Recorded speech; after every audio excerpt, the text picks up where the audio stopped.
From WFRV TV, Local 5, serving Northeast Wisconsin, including Green Bay, Fox Cities, and the Lakeshore. This is Newsmaker Sunday. Good morning. Thank you for joining us for Newsmaker Sunday. I'm Tom Zalaski. Recent study showed that more than 850,000 tons of edible food was wasted in Wisconsin in the year 2020, while at the same time, a good percentage of the population is food insecure. That's why an organization called Rooted In has come to be. And joining us this morning, Selena Darrow, the founder and executive director, and Larry Peterson, who runs Resurrection Lutheran Food Pantry. Both of you, good morning. Thank you so much for being with us today. Let me start with Selena. Why did you decide to start this organization known as Rooted In? I don't think I actually decided. It just one day I felt like I was called to start this nonprofit based on my lived experience as a single mom for 20 years and my 30-year career in the food service industry. So were you working in the food industry at the time that you had this brainstorm? Actually, no, I had quit my corporate job and was kind of searching to reconnect with my passion and my purpose again, and fell into starting a culinary consulting company, started volunteering for another nonprofit, and just felt like it was the right time for me to listen to the whisper to start my own nonprofit. So Larry, how did you get involved in this and in your church with her? Well, when I was working, before I retired from Paper Converting Machine Company, I kept being asked to participate in helping with the distribution of food and picking up food for the pantry. And I was never able to do that because I was working. So when I retired, I came to the pantry and they said, "Welcome, we're going to make you the manager." The food insecurity problem in our area, the area that you serve, how serious is it? How severe is it? Because I think it's something that most of us don't see. I'll speak to that. Yes. Before the pandemic, we had done some checking with community action organizations in Green Bay area, and we found that about 25% of the children in the neighborhood around West High School are homeless. And so that was a shocking number to me. They're homeless. They're homeless. Homeless is kind of a unique way of describing people. Homeless can mean they live in their car. It could mean they're living with other friends. The issue is they don't have necessarily a reliable place to go after their day is done. A permanent home. A permanent home. They don't have an apartment and they don't have a house. I was shocked. So when I found that out, then we started looking at a lot more of why people run into that kind of a problem. We found that many of them were running into situations because with the changes in rent and housing costs in the area, it just priced them right out of the market. So they were making their decisions on whether they were going to eat or whether they were going to live in a place. When you get right down to it, you'll find that people choose to eat before they'll worry about whether they've got a place to stay. Yes. Right. So that's kind of a critical situation for people. Yeah. So how did you two get together? You're running a church, she's running a food pantry, and where did you meet? How did this happen? It's the other way around. I'm running a food pantry. She's running a place that I'm running a nonprofit that builds a community table and improves access to nutritious foods. And so we were both attending meetings at the previous Brown County Food and Hunger Network, and they were in a situation where they were looking for a president and a vice president to run that nonprofit, and he and I both volunteered ourselves to run another nonprofit, and him to run a nonprofit. So you both essentially said, "I'll be the boss." Exactly. Yep. So that's how we moved into the Brown County Food and Hunger Network at that time, which was its own nonprofit, and we decided that we needed to change some of the basics of that and we made it a coalition instead of a nonprofit to avoid so much of the hassles associated with running a nonprofit at that level. So we've got 14 food pantries in the Brown County area that are members of the Brown County Food and Hunger Coalition. And these are people that we don't compete against each other. We're partners to try and solve this issue with getting food to people who need it. Our objective is to make sure that no one has to go hungry in our area. So the food that, Selena, your organization collects, how does it get to Larry's Resurrection Lutheran Food Pantry? So Larry and I do a lot of sharing of food because I get so much food in bulk. So for example, I will get 5-pound bags of shredded cheese. I have the ability to break that food up in bulk, and then I share it with the member pantries of the Hunger Coalition. And then they are able to distribute it so that I don't end up with so much food, because I have any stream, I can find a place for the food to go. We've been tossing around this term, food insecurity. What's food insecurity? What does that mean? That means people don't necessarily have 3 meals a day, and they don't know where their next meal is going to come from. We at Resurrection Lutheran Food Pantry provide food once a month to a family. We encourage them to go to other pantries as well, because we can't possibly produce enough food to feed a family of 4, for example, for a whole month. Right. I just can't get enough food through my pantry to do that. We're space limited at our pantry. We feed approximately 285 families a month through our pantry. We're open every Thursday. First 3 Thursdays of the month, we're open in the mornings from 9 to 11.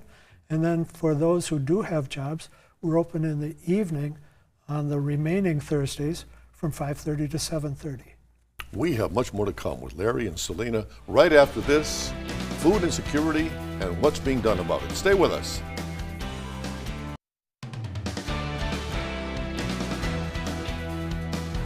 We are back now with Selena Darrow of Rooted In and Larry Peterson of Resurrection Lutheran Food Pantry talking about food insecurity in our area. We just got finished with one of the biggest events, if not the biggest event in all of Green Bay history, the NFL Draft. Rooted In had a big role in that. What did you do? What was the past week like for you and your people? Actually, it was amazing to work with the NFL. We each morning, starting on Tuesday of last week, we would meet them in a parking lot, and over the evening they would collect the food for us, and then we would load up our cars, we would weigh everything, and then we distributed to agencies across our community. So we were able to work with the New Community Shelter, Salvation Army, both of the community refrigerators, Golden House, Serenity House, Freedom House. It was just fantastic. And we are still not done collecting food. We will continue to rescue food throughout the week. But as of right now, we're at about 6,615 pounds. Wow. Okay. Now, we here at the TV station during the draft found it next to impossible to be able to talk to these big NFL bigwigs. And yet you could come along and say, "Hi, NFL, I need some food." And they met with you. How did you swing that? Well, it was a game of telephone. I started last December by reaching out to Chad, who runs Metro Food Rescue in Detroit, and they were the food aggregator and food rescue operation last year. And it was just through a matter of many conversations and eventually getting to talk with Discover Green Bay and Delaware North, who then made the connections to the right people at the NFL. And you said you got how much food over the 3 days? 6,615 pounds. And did you expect that? What were you expecting when you went into this? I actually expected way more than that. You did? We were prepared. Each day we had set up like 5 volunteers with 5 different vehicles.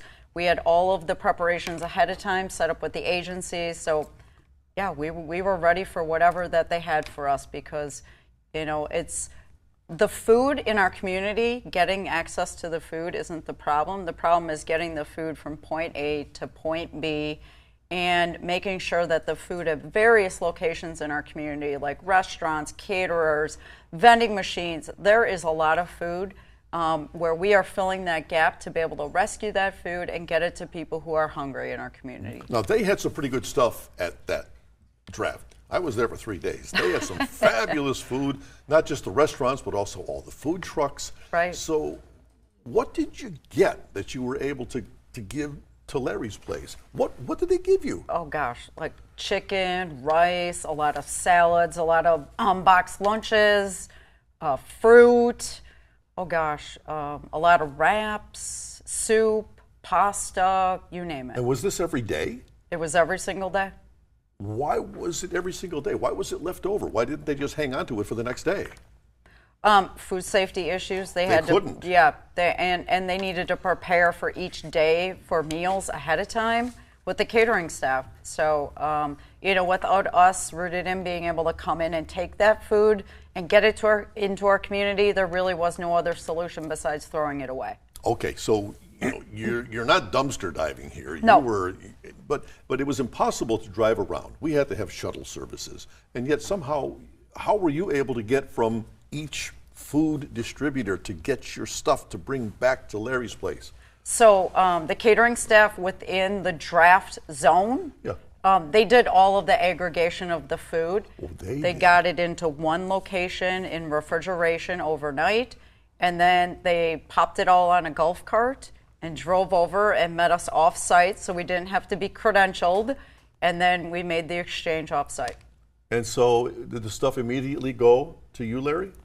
No, It didn't. it went to other places. I only distribute on Thursdays, so that needed to go someplace where it could be distributed right away.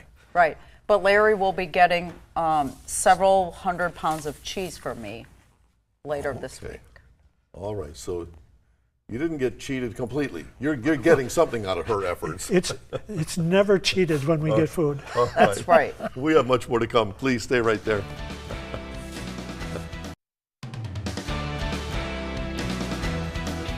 Back now on Newsmaker Sunday, talking about food insecurity with an organization called Rooted In. You've got a whole lot of programs to ensure access to sustainable food, and you're increasing nutrition security. Let me ask you about some of the programs you have. First of all, your Chef's Table. What is that? So Chef's Table is really an idea that I've had in my head for like 10 years now. I was a test kitchen manager at Bird's Eye Foods when they were on Broadway Street, and part of my job was to create recipes using Bird's Eye vegetables and any of their other products. And so about 2 years ago, I approached some local makers and farmers and said, hey, I'm looking for local donations to create local recipes. Would you want to be in on this? And of course, they were really excited about it. And so now we have created a database on our website with over 50 local recipes. So as many ingredients as possible are attached or linked to local businesses or state of Wisconsin businesses, really to encourage folks to shop and eat local. We know that it's great for our economy, it's great for our health, food tastes better, there's no reason why. Yes, it might cost a little bit more, but I say we're investing in your own health and well-being, because if you don't invest in it now, you'll pay for it later with your health, and our planet will pay for it. You also have cooking classes. Yes, we do. And when I heard about your cooking classes, I just thought, well, there's some kind of a twisted irony here, because we're talking about people who don't have food, but you got a cooking class. Right. How does that work? So way back when I went to Stout, I went to the School of Home Economics, and so I understand the value of cooking, but our community and our nation has been convinced over the last 40 years that we don't have time to cook, that we can rely on ultra-processed foods, which makes up about 75 to 80% of everyone's diet. And I want to flip that switch.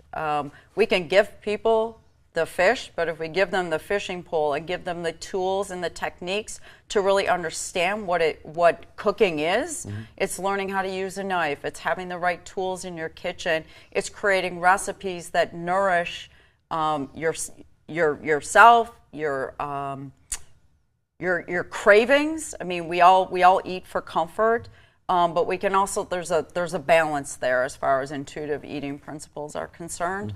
And so we want people to start valuing cooking again, because there is a lot of magic that happens when you sit down around a table and enjoy a meal with people. So you, Larry, are open on Thursdays. Is that when people come in?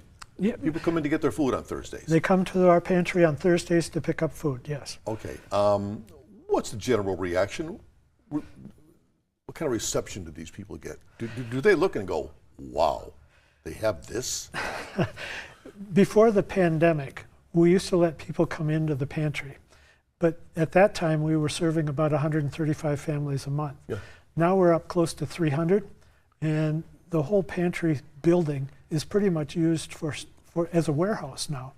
So we meet people in the parking lots with their order information, and we'll pick up the food in the pantry based on what they tell us that they need, and we'll bring that out to them. We can handle a lot more people through our pantry in a lot shorter time that way. Right, so this is not like other pantries where the person is essentially shopping. This is pre-done for them. This is the shopping model of pantries is not something that is universal. Okay. It's some of the larger pantries work very well with that, like Paul's Pantry, and I think Manna for Life is a shopping pantry. The United Methodist Goodwill Place, downtown Green Bay, has a different model where they don't actually let people do the shopping, but they keep everything on an inventory sheet, and they'll give people the inventory sheet and have them check boxes, and then they've got packers that go in and pack per that inventory sheet that they've checked and bring them the food that they've asked for. That's a neat hybrid model that I would love to be able to do, but I don't have enough capacity to manage inventory that well. It's like DoorDash. Yes, kind of like it. We are back to wrap up right after this, so please stay right there.